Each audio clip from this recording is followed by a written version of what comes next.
Salli ala nabiyyina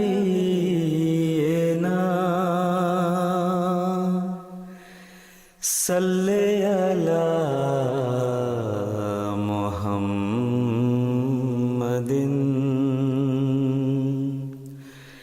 Salli ala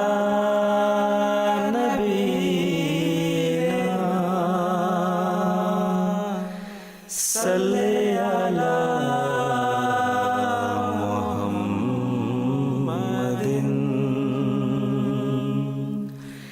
Salli ala habibina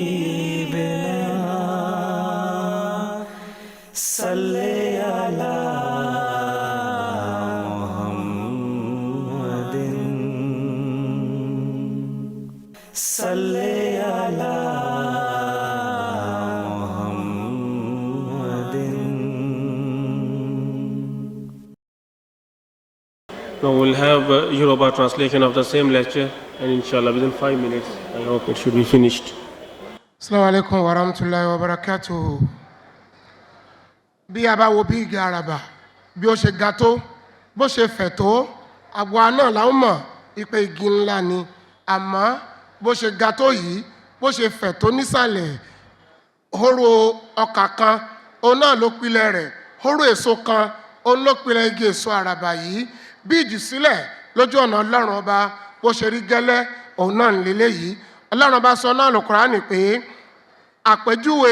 ẹni tó ń ná ọrọ̀ rẹ̀ lójú ọ̀nà Allah ó dà gẹ́gẹ́ bí àpèjúwe hóró ọkà kan èyí tá a gbìn tó yọ ṣìrì méje lára ṣìrì kọ̀ọ̀kan òun náà ni 100 ọkà kọ̀ọ̀kan Allah alágbára a máa ṣe àlékún fún ẹni tó bá wù ú ọba oníbu ọrẹ olùmọ̀ gbogbo òun náà ni Allah. Ẹ wo bí àpèjúwe yìí ẹ wo bí ó ṣe rẹwà tó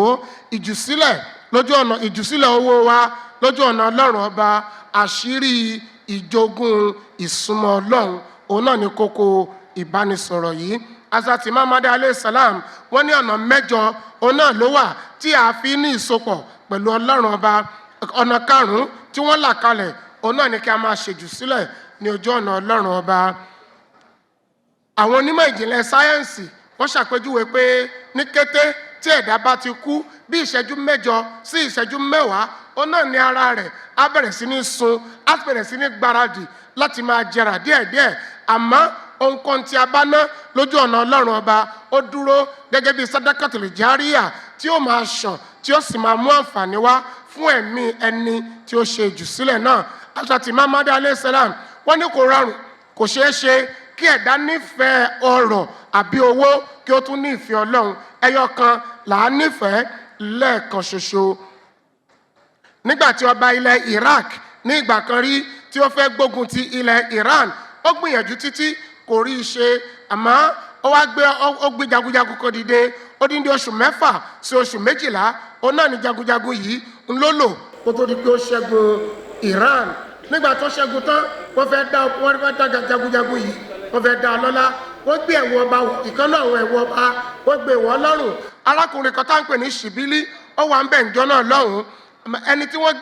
wọ́n ń dá lọ́lá yìí ó bẹ̀rẹ̀ sí ní sín ó fi aṣọ tí ọba gbé fún tó gbé wọ́n lọ́rùn